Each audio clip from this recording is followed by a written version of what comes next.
but I said, I got it. Like, I got it now. Like, I got it. Like, I am clear what you have been trying to tell me. And I'm just going to now say, I surrender and please protect me. And what you felt God was trying to tell you was to not go to this event? Yes. Yes. Okay. Well, I didn't know exactly what he was trying to tell me, but I knew he was trying to get my attention. Yes. And I didn't know if I wasn't supposed to go to the event at this exact moment. I didn't know. I do now know that that was it, but I didn't know if I was supposed to go to it was the event or it was something surrounding it, or like, I didn't know, but I was like, I'm here for it. So I'm going to now surrender myself. Like, I'm not going to fight it anymore. Yeah. Like, if I get a sign, I'll follow it. Right. Like, but I do have to do something because I'm halfway. I'm in the Chick-fil-A. So I get back on to continue. Okay. And I say, I'm going to go, but I'm going to pay attention. I'm going to be aware of surrender.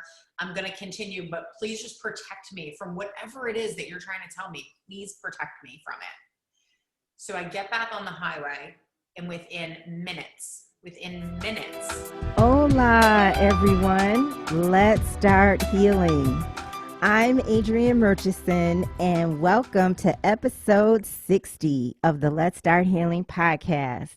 We have more in common than we think, and what we have in common can change the world. My guest on this episode really attests to that because she has brought hundreds of women authors together for her book series. And really, I sum it up to women's empowerment. Kate Butler is with me today, and she is the publisher of so many books in her Inspired Impact series. Her latest book is Women Who Empower. She has a book coming up very soon titled Women Who Shine. I was featured in one of her books last year called Women Who Rise. Kate Butler. Wow. So what these books are is these books are women who write a chapter. Each book features about 30 authors, sometimes a few more. Authors who write about a journey they've experienced in life, something they've come through, something where they're able to illuminate, where they're able to show how they could empower themselves and empower others. Women who rise. And I write about in my own chapter, my faith and my journey to a deeper trust in God.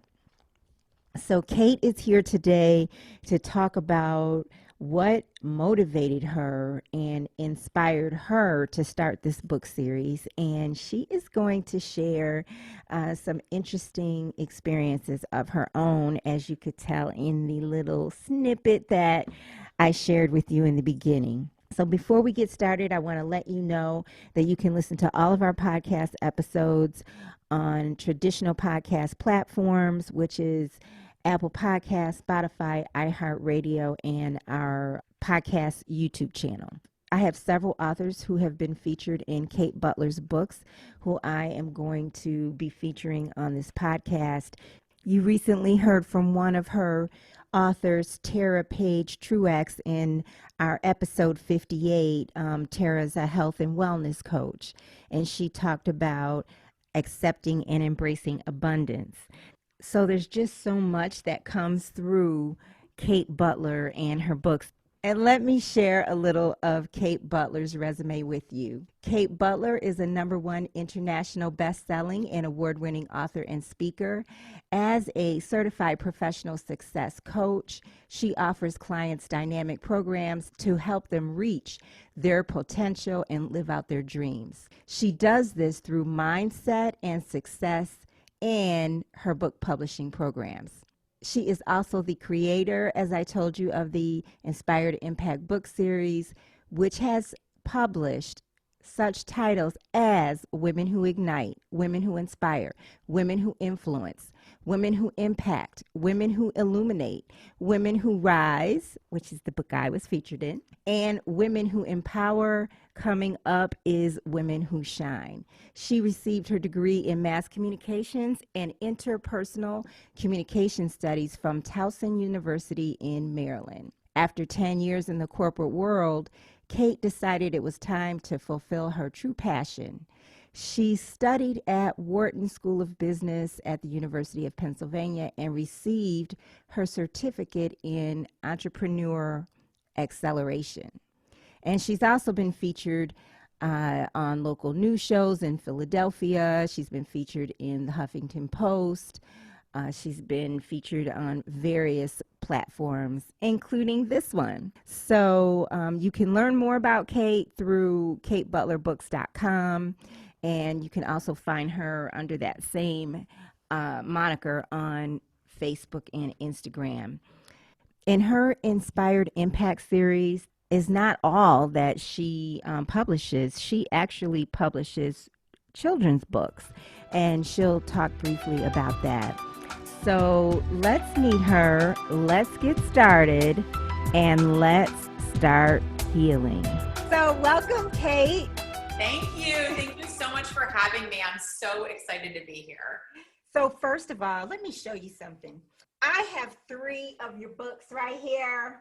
Oh my goodness. One of them I've had the pleasure of being a part of, but I have Women Who Illuminate. I have Women Who Rise, and I have Women Who Empower. I love it. This is just a sampling. A sampling. So share, please, some of the titles, some of the other titles. Oh my goodness. It's just a sampling. We're on our 8th title in the Inspired Impact book series, which is, when you show those and put those up, I'm like, oh my gosh, my mind is blown. Like, I feel like I'm a fan or something, because it's like I'm having an outer body experience. We're on our 8th title called Women Who Shine, which to me feels like a literal dream come true.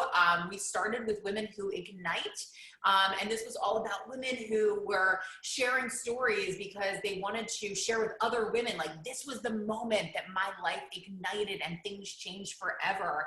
And then once their life was ignited, they wanted to share how they wanted to inspire other people to do the same. And so we did Women Who Inspire. And now that they were inspiring other people, they wanted to share their influence and how they could take that inspiration and influence groups of people. So then it was Women Who Influence. And then it went on to how they made their impact in the world through Women Who Impact.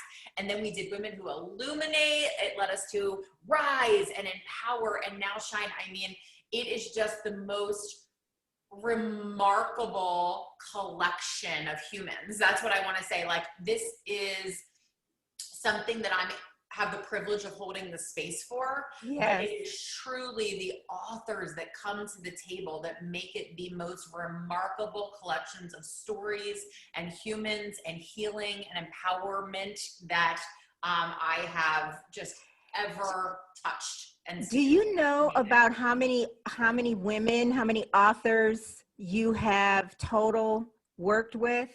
Sure. Well, let's do the we are about in this series specifically, we have about 250. Yeah, 250 authors. Privately within the Kate Butler Books company, we've published well over 300 number 1 best-selling authors, probably closer to 400 at this point, I would say. I haven't totaled it recently, but within the series specifically, it's about 250 authors. And what's so powerful is, and I can say this from experience, is that each of these women are going through a journey with you in, reflecting on their stories. Mm-hmm. Reflecting on what they've been through, what they want to share with the reader. So you're having a really powerful impact. Oh, wow. Thank you.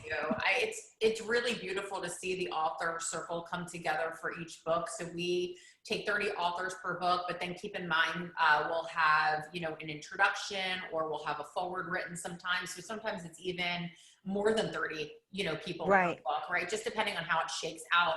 But the people that come together, it's never, I don't believe in coincidences. So it's never a coincidence, the people that come together at the specific time for the specific title. And it is remarkable to see their journey. The one thing I hear that still surprises me, because I feel like people do it because they want to share their story. They want to obviously get exposure for their story, or, they obviously want to inspire other people, but they're creating a platform for their message in the world, their work in the world, right? And this is great exposure, these books, right? And the series. However, the number one thing that people share with me is that they themselves went through an unexpected healing journey through the 6-month process. And more authors tell me that than not. That's the number one thing they get out of it. So it's really neat. When did you start this? What year did you start this series? Let's see. I want to say, oh my goodness, you're asking me the tough questions. When it comes to time, I don't even know how old I am. I usually have to ask my 11-year-old daughter, how old is mommy? Because I live in a world where time doesn't exist. I know. I have to do the math when it comes to that. All right. So the first book was copywritten in 2016. 2016. Wow. So all of that. That's a lot of work. Yeah. That's a lot of work in 5 years. Yeah. How did this come about? How did you get started with this series? Sure. So how I got started with books in general was I was having this moment in my old house. I'm living in my dream house now. This was one of these miracle manifesting things that unfolded in my life, which I'm so grateful for. But in my old house is where I have my 2 babies. And I remember being with one of my babies up in the nursery, and I was putting her to sleep. And as I was putting her to sleep, I was reading these bedtime stories, and the lessons that they were teaching in the particular books that I happened to have were nothing that I actually wanted to teach my little girls. They were very much, in my opinion, not very empowering, and very much about somebody else has to help you to win, or not win, but, kind of like you're not in charge of your own life, or you're not in charge of your own dreams, right? Like, it's going to be up to somebody else if it's going to come true or not. And I was like, this is actually not what I want to teach my kids. So I thought to myself, well, if I feel that way, there must be other moms out there that feel that way too. And then I was like, oh my gosh, what if I wrote a children's book about the way that I saw the world, or really kind of how I wanted my children to see the world? I bet you if I want to read that, other people want to read that too. So that's actually kind of how the idea for my first book, More Than Mud, came about, which is a children's book. And I have 3 children's books that are out currently. And it really was about me taking these ideas that I have for my own life, and these kind of women empowerment kind of success strategies that you and I implement in our own life, and then making it into a language that children can understand. And I did so in these inspirational books. And so that book ended up being on the bestseller charts for over 100 weeks straight. And I had no clue what I was doing. Like, what is happening right now? Did one of your daughters help you with this book, or they were too small at the time? They were too small at the time, but what I didn't account for was that even though they were too small to actually contribute, they saw what was going on, and they understood the process to the extent that my oldest daughter helped me write the 2nd book, and both of my daughters helped me write the 3rd book, and they illustrated the 3rd book. Gosh. So what are those titles? Yeah. So the first one's More Than Mud. The 2nd one's More Than Magic. And the 3rd one is Believe Big. And those are all on Amazon and websites, and my website and things like that. So they're pretty accessible. Yeah. That's awesome. And then you shifted from that into women's empowerment. Yeah. So it happened pretty organically, because everything in my business has happened really organically. That's been the benefit of the line of work I'm in now versus the line of work I used to be in.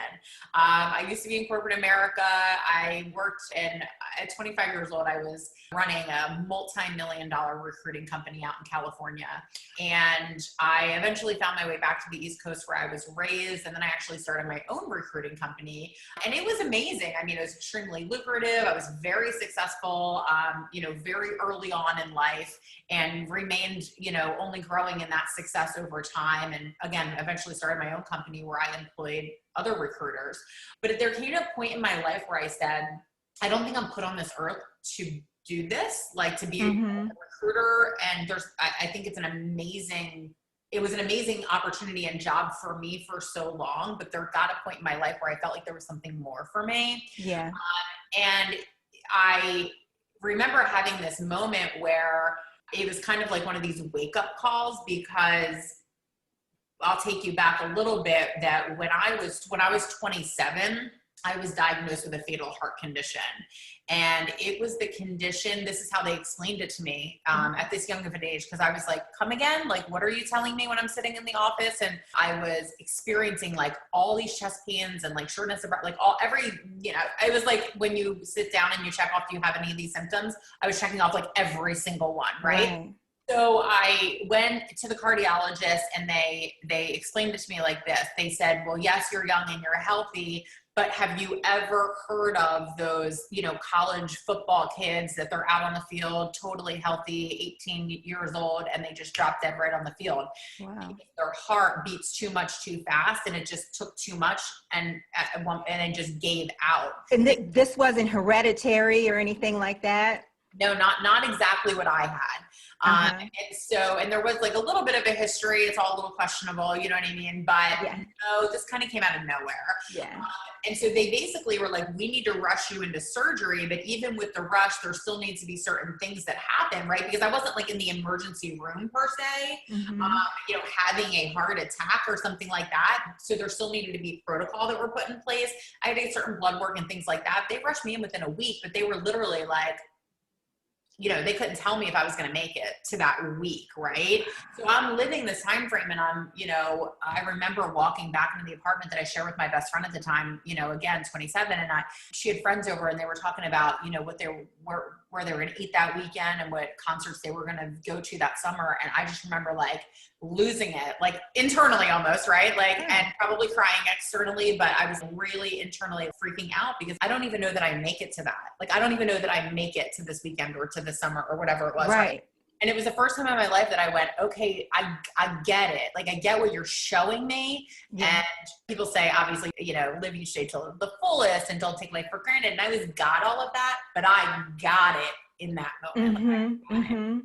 So fast forward to this moment where I'm like, okay, I don't think I'm put here to do this anymore. I think I'm here for more. You have to understand, I have this now like ingrained, like embodied thing within myself that when I have that awareness, I'm complete, like I'm done, like I am moving on, because I have already been shown in a very real, very serious, very dramatic way. You felt a calling. Yeah, you don't ignore that. Like, because I ignored it before, right? And like the universe has worked me out. So that's kind of what put me on the path to these children's books, right? And that's kind of how that happened, where I said, okay, if there was something different or more, what would it look like? How would I show up differently? Okay, I want to show up more for my children. If I was going to show up more for my children, how would that look? And so it was kind of like these questions that got me to this place of, okay, you know what? I really kind of want to share this and inspire my children to be the absolute best versions of themselves that they could possibly be, and to know that everything is truly possible in the amount of time that they're given here in this time and space, right? And so what I didn't account for, Adrianne, I didn't think about it, and I should have, is that moms are the ones buying children's books, right? Like moms and women. So they were reading these children's books going, my kids really like these books, but do you have anything for adults? Because I feel like I'm getting more out of this than my kid. Yeah. That's organically what put me on the path of then supporting women through their journey, and being a mindset coach, an abundance coach, and a success coach for women. I started to host women's retreats and events. And then people were having these extraordinary transformations over our work together, 3 months, 6 months, a year. And then they wanted to share their stories, because that's what we want to do. Yeah. And especially as women, we connect through story, right? And then that's what led to that first book, Women Who Ignite. What's it like with all these different women and all these different journeys, how does that impact you? Does it ever tap into something that you're experiencing or reflecting on? You understand what I mean? Does it ever tap into something for you, like on a deep emotional level where you're like, whoa, it's something you didn't expect? And then even more so, you're on the journey with that author. Every time. I just, right before you and I got on, I was just on a story call with an author for Women Who Shine. And every time, there is a reason that every person is brought into your life in my belief system. And for that reason, I'm open to what I receive from each encounter, although I don't force or push anything, if that makes sense, right? Yeah. Mm-hmm. So when it shows up, it shows up. Sometimes it shows up right in the beginning. Sometimes it's at the end when an author gives me feedback and I'm like, whoa, okay, got it.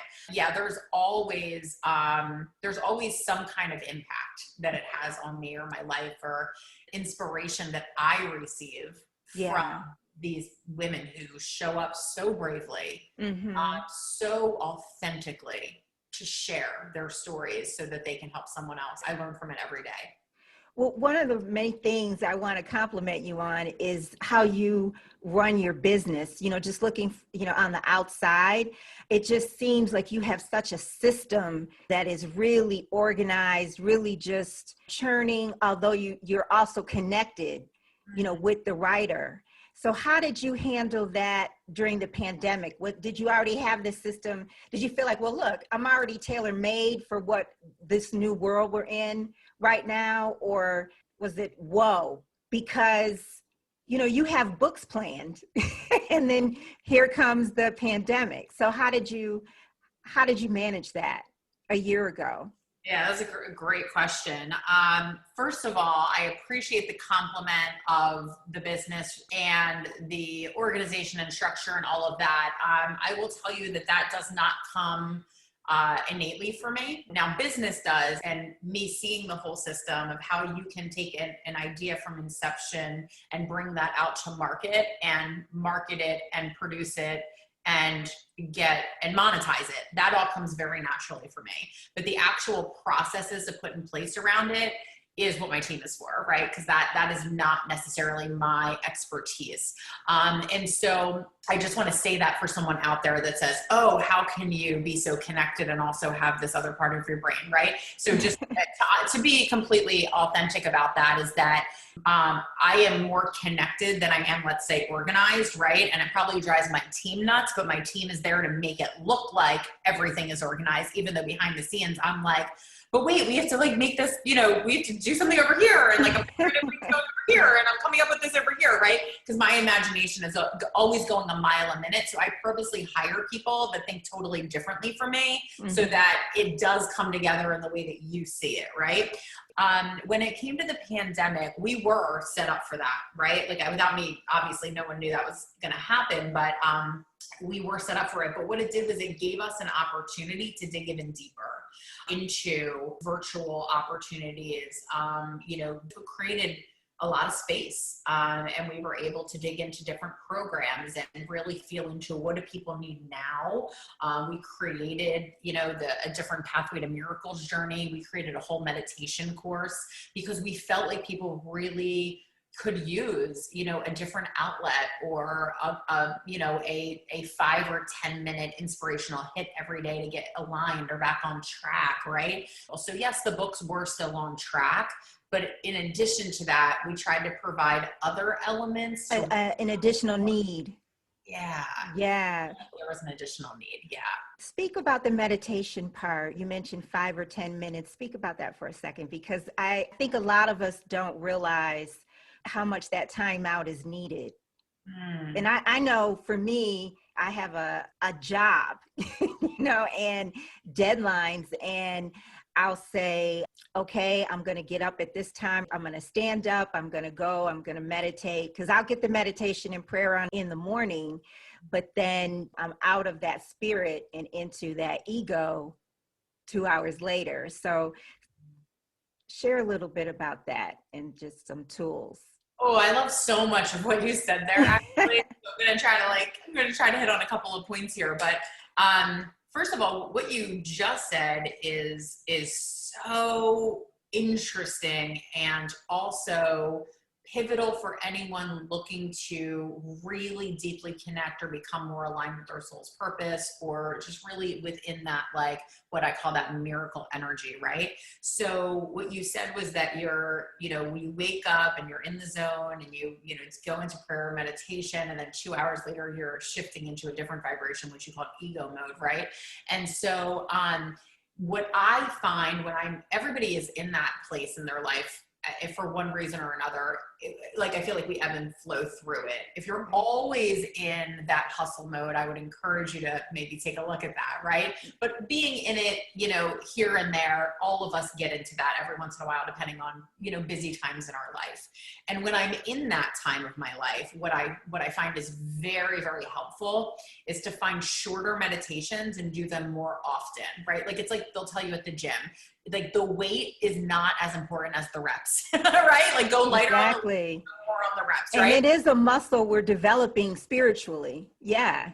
That's precisely it. Absolutely, right? So what I find is I'll take a 3 or 5 minute meditation and I'll do it multiple times throughout the day. So I'll do it in the morning. It'll set me up right until about lunchtime. And then, like you said, a couple of hours later, I'm kind of feeling I'm getting into different energy again. So right as I'm getting into that energy, it's time to get back aligned, right? Like back into that place of feeling like I can approach things with ease and grace. Like everything doesn't have to feel so tight. Like it can feel a little bit like I am approaching this with ease, right?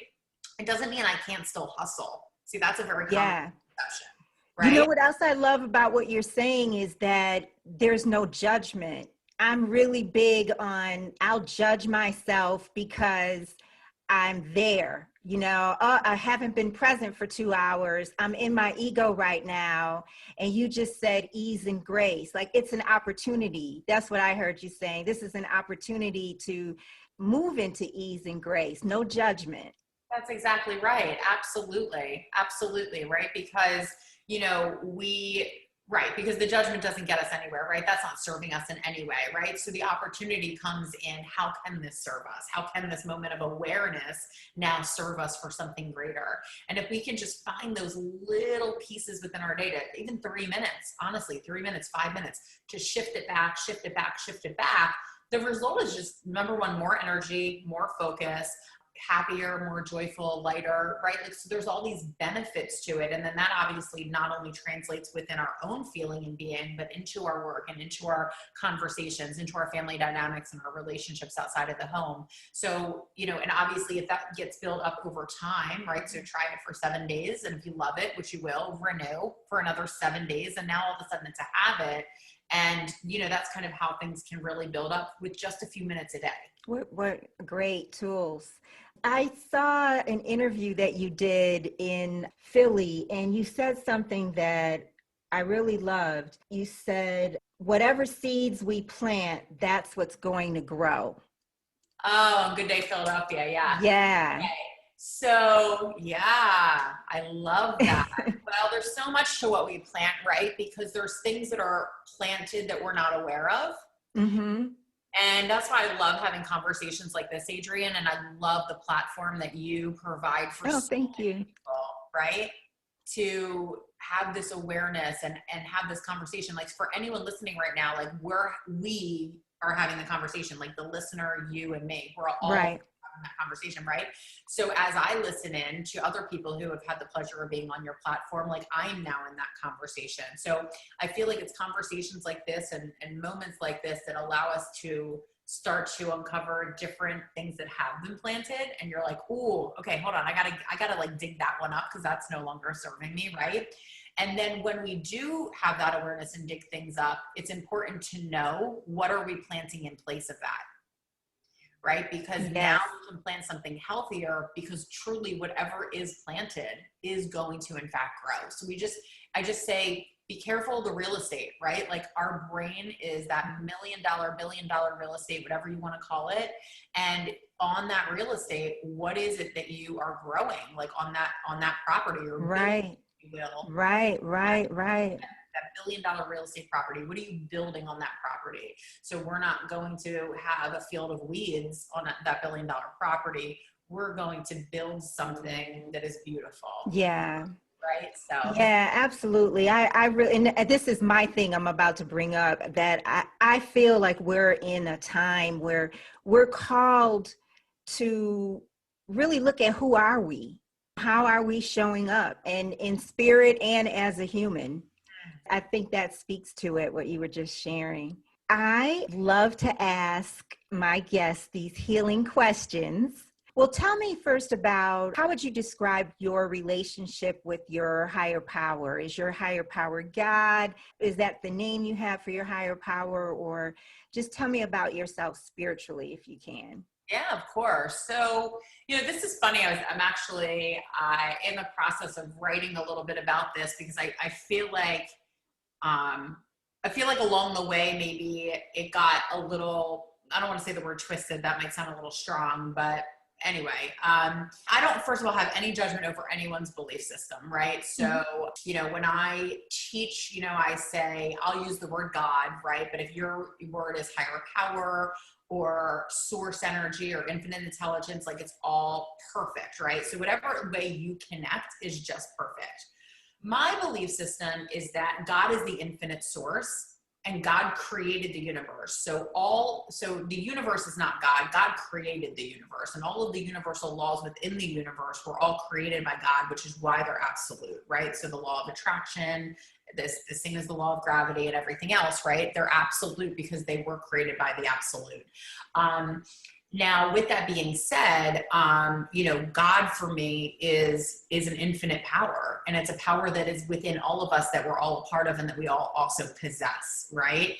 And so understanding that we truly possess that level of what I'll just say again, which is that infinite power, right? We are not only capable of it all, but we are all like we are all, right? Like, it is just like truly what it is, right? We're a part of God.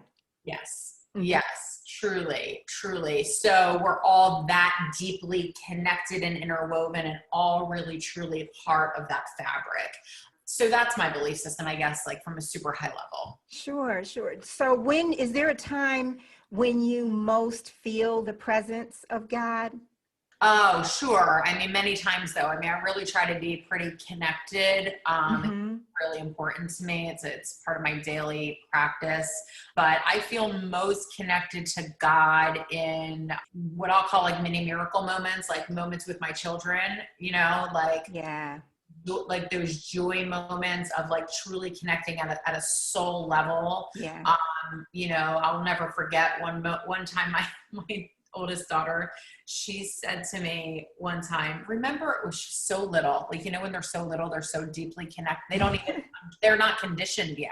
Right. So they don't know what they're saying. Like, they don't even know the meaning of it. And she said, don't you remember when I was your mommy? And I was like, kind of. Oh, wow. Yeah. And my younger daughter has said to me in times, like, I'm just so glad, like, we picked each other, or like I picked you, or something like that. Like, just really, really cool little, miracle moments that happen. Like, like, obviously you can feel the presence of God in those moments, but, also little moments, right? Just kind of like the, I love yous without prompting, right? Mm-hmm. Truly like that connection and that love, and those, family moments, and, with my husband and my children, and all of us, right? Like, all of that. I don't really, although I'll call it work, like, for me, it's all just part of my life, right? Yeah. Like, my work is my life. My children are my life. Like, it's all like, it's not separate for me. It just, I love that. Yeah. And so, like, the moments where, I'll see that someone's dream has come true by publishing a book, right? Or healing a relationship that was damaged through our work together. Like, those are all moments where God is present. Yeah. So there really or truly are so many, but I feel God in my meditations, in my journaling, and I have a practice where I actually journal with God, right? So clearly I have experiencing God coming through in those moments. I feel moments of protection so many different times in my life. I write about one of those protection moments in one of the books as well, where I was in a car accident and I had actually asked for God's protection because I knew it was going to happen. I had a premonition right before it was going to happen, and I knew it was going to happen, and I asked for the protection. And it should have ended very differently, and I'm still here. So, so there's big moments, right? And then there's that every day as well. Exactly. They don't feel more significant. Exactly. What was that premonition as it was about to happen, or was it like you're in the car and you just felt like I'm having a premonition? Or I had the premonitions for several months prior to it happening. No kidding. Yeah. So I read the whole story, about that because it was really kind of one of those whoa moments in your life where you're like, well, that just happened. That really just happened. So I was I live right in between New York and Philadelphia. And so Washington, D.C. is not far from me. It's a couple hour drive. And there was an event that was going on there that I wanted to attend, but every time I would go to buy the ticket, something would happen. Like my computer would drop off line. My credit card wouldn't go through. Like I couldn't push submit, like crazy stuff. Right. So by the second or third time, like I'm pretty intuitive. So I'm like, okay, this isn't, again, I don't believe in coincidences. So something's up. So I said, you know what, this isn't meant to be. And I honor that stuff all the time. Like, it's not that, something happens and I won't try again. It's not like that. But when something happens repeatedly and I get that feeling, it's also connected to that gut, I go, all right, I receive. But someone called me from the place and they were like, what's going on? We see that you're trying to. And I was like, oh, maybe this is a sign I should go. Right. So I had a conversation. It was a lovely conversation. They ended up, giving me the ticket or whatever. So that gets put to bed. And then 2 weeks before the event, I start to plan for the event to go. And every time I would try to plan for it, again, these weird things would happen. So the day of, I'm like packed, babysitter's there, like the whole nine. I actually called my husband at work and I said, I'm not supposed to go. And he was like, this is my husband. Did you already pay for the ticket? I said, yeah, I already paid for the ticket. He said, you probably just don't want to leave the kids for the weekend. I've got them. You don't have to get on a plane. This is an easy trip for you. Just go. You're going to have a great time. It'll be fine. Right. So he's just trying to be supportive. Yeah. And I said, okay, you're probably right. You're probably right. Like I knew in my gut he wasn't, but my head was being like, come on, Right. So I have I'm dressed, got this cute little black dress on. Like I'm going there to like walk into the event. Like I'm going to drive in and arrive at the event. Right. So it wasn't like, okay, so I'm, all dressed, last minute thing. Like I go to put my deodorant on. I literally like drop it all across my black outfit. Like I get in the car, my necklace breaks. I get in the car. I can't find my sunglasses. Like all these. This is amazing. By this point, like I had enough premonitions in my mind where God was like sending me these signals like, well, we're going to send you physical things now because you weren't paying attention to all of the feelings we were giving you, right? Like all of the signs that were not tangible. You ignored all of those, right? So we're going to have some fun with you now. So I pulled off. So I remember driving and I was halfway there. So it was right outside of Baltimore on 95 for anyone who's familiar with the East Coast. And I got off at an exit that I was familiar with because I had actually done retreats off of this exit before for several clients.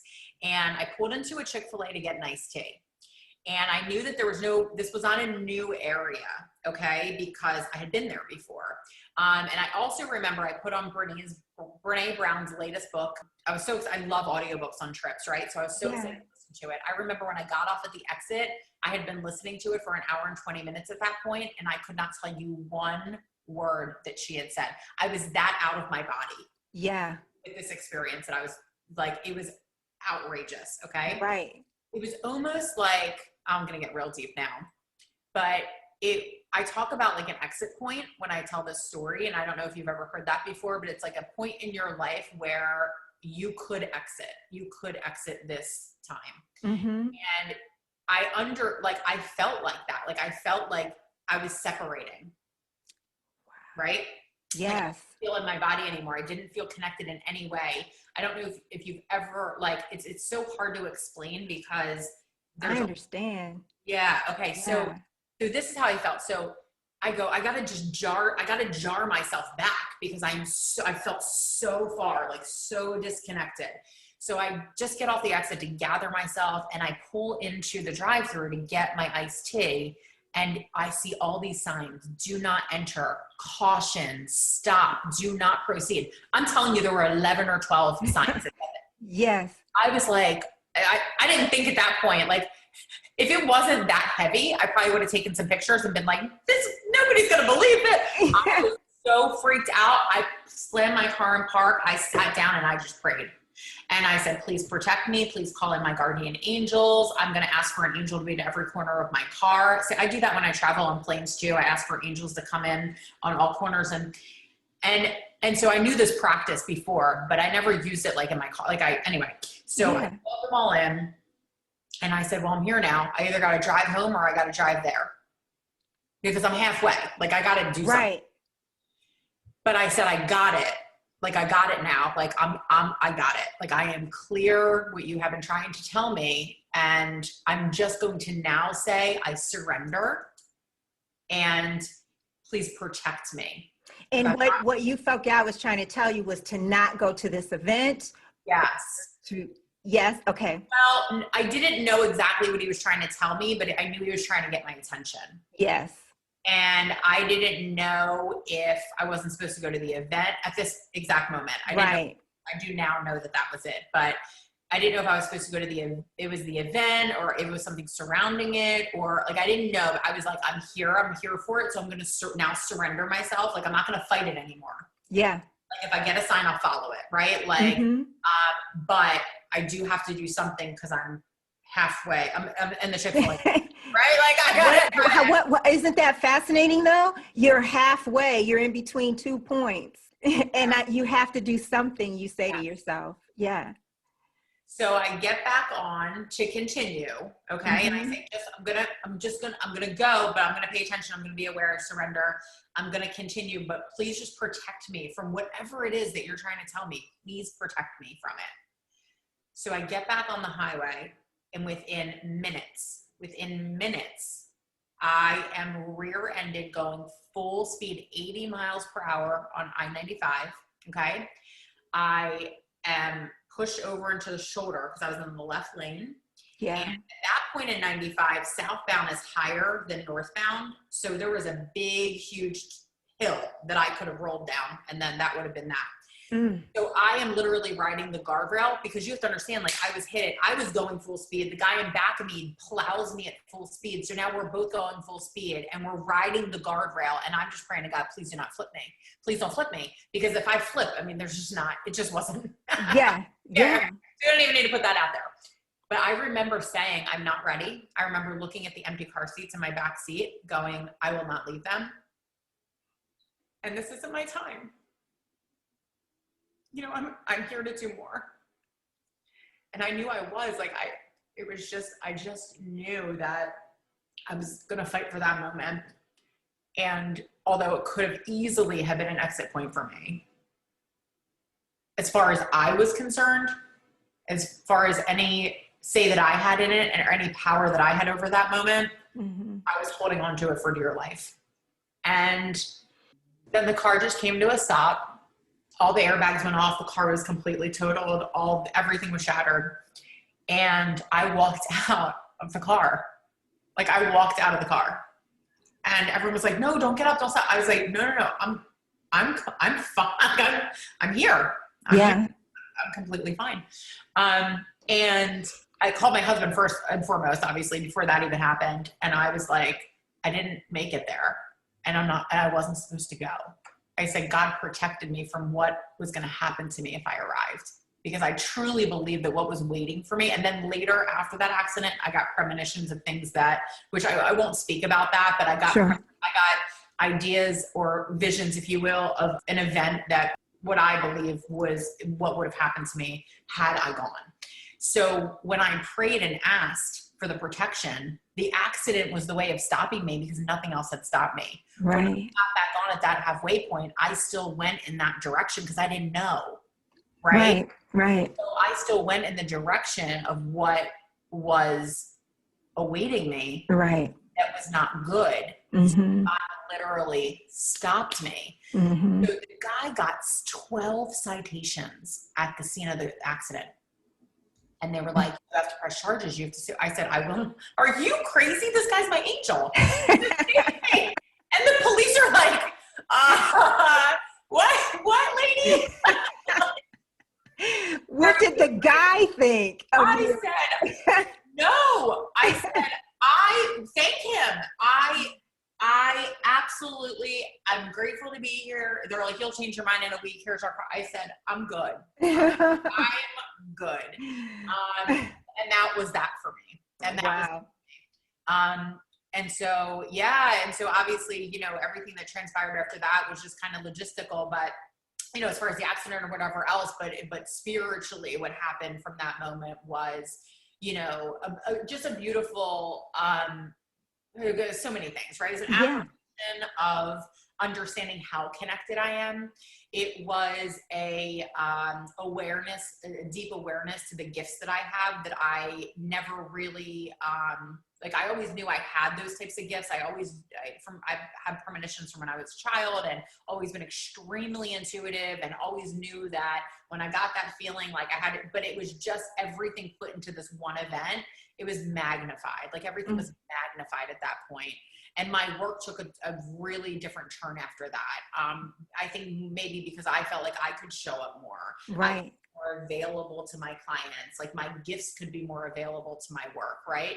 And so many beautiful things unfolded looking back now, right? Like I didn't do it on purpose. It just naturally progressed that way after I had that event and really came into my own of saying, okay, you're protected. You're always guided. You are so tapped into that guidance. And you are so tapped into this intuitiveness and these visions that you have, and they can be trusted. And I don't just get them for myself. I get them for other people too. So it can really be kind of so beneficial for the work. Right. Anyway, so just a really, anyway, so that's, I don't even know how we got on that. But. Well, I thank you so much for sharing that story. That's so powerful. Was that like 5 years ago or how long ago was No, it was, it was. It was just about 5 years ago. Yeah. Amazing. What you've spoken to this question throughout our conversation, but what words would you put around what you think God calls you to do for you and for others in your work? Yeah. So that's super simple for me. I'm really clear on that. God calls me to first of all, show up fully for my dreams, to walk that, right? So that other people feel confident and excited about walking it too. But truly what it is to share the space, to create the space, to create the tools for other people to truly not only step, but leap into their dreams and truly inspire people to know deeply within themselves that it is all possible and they have everything they need within inside of themselves. That's amazing. That's 1,000% true, but we don't always accept it. So would you consider yourself a healer or a seeker?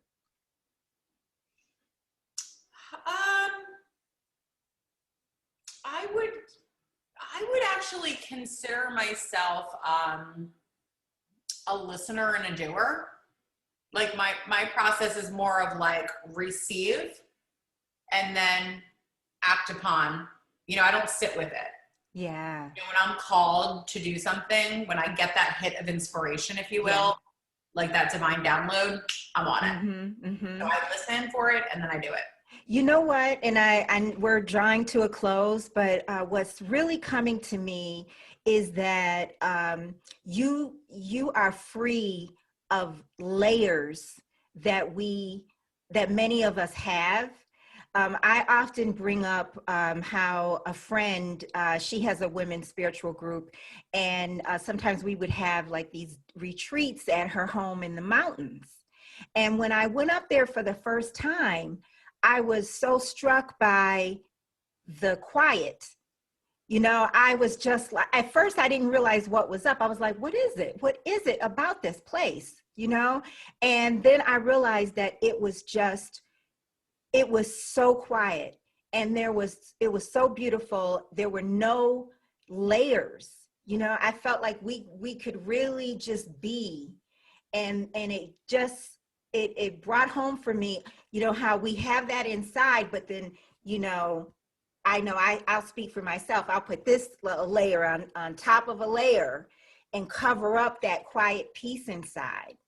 And, you know, I'm not saying that you don't have, you know, whatever noise you might have, but I think that you have a lot of freedom, you know, like a lot of those layers aren't there, that allows you to be so tapped into everything you've just shared. You can hear, you know, you understand what I'm saying? I do. I never have thought about it that way before, but that's, I thank you for that reflection. I think that's absolutely extraordinary. Yeah, that's, I mean, me seeing that is powerful for me. So I mean, I just think it's helpful to know what I cover up. I know this already before this conversation, but this is just a reminder for me of what you've shared. Well, you know, also, if I think about that, I think that there were a lot of layers for many, many years. And I think that where it came to a head for me was after I had children, not immediately, but within a year or two after I had children, I started to communicate verbally what I wanted for them, and what I was verbalizing, I wasn't doing for myself. And the inconsistency and inauthenticness around what I was saying was possible for my girls and that I wasn't believing for myself was palpable. So that's actually where I started my spiritual journey, to say, I need to become a better version of myself. And I'll be honest with you, Adrianne, it wasn't for me at first. It was for them, because I wanted them to really, truly believe that it was possible for themselves. So I thought, I have to figure out a way that I feel like it's possible for me. Mm-hmm. And through that spiritual journey, it became, now I understand I need to fill my cup up first. But when I started the journey, it wasn't about that. It was really just becoming a better person so that I could, so my children had a shot. Like, that's how I felt. Like, that's right. I'm like a shell of a human right now. Like, I can't raise two powerful girls like this. Mm-hmm. I need to be better. Mm-hmm. So they can be better. That's a powerful, beautiful place to start. Yeah. Well, first of all, thank you so much for this wonderful conversation and time with you.